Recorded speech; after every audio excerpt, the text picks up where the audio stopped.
Mahigit 1,000 aplikante ang sumubok na makahanap o kaya makalipat ng trabaho.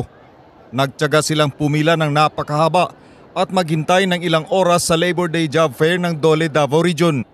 249 ang hired on the spot at isa sa kanila si Kay Nicole Ardimer. Ati kaayo. Nga naman. Ay, nadawat ko.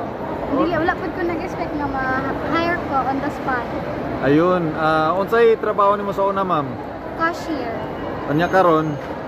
Sales clerk. Excited po ko para unsa jud ang kuan ba kanang pamaagian ng mga sales or business. Sa mga hard on the spot natin na-identify nga duha sa ilaha ang tubag beneficiaries nato, and then natay 16 ka senior high school students, natay isa ka PWD po.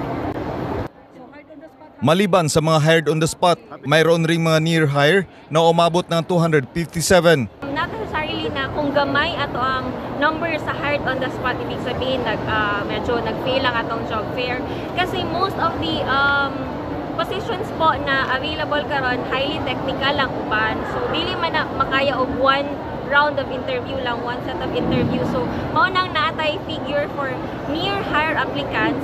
Those applicants po mag-proceed sa mga next interviews sa mga kanya-kanyang companies. Sa mga nais pang makahanap ng trabaho, pwedeng bisitahin ang Facebook page ng Dole 11 o kaya paghandaan ang Kalayaan Job Fair sa Independence Day. Joel Ramirez, RNG News.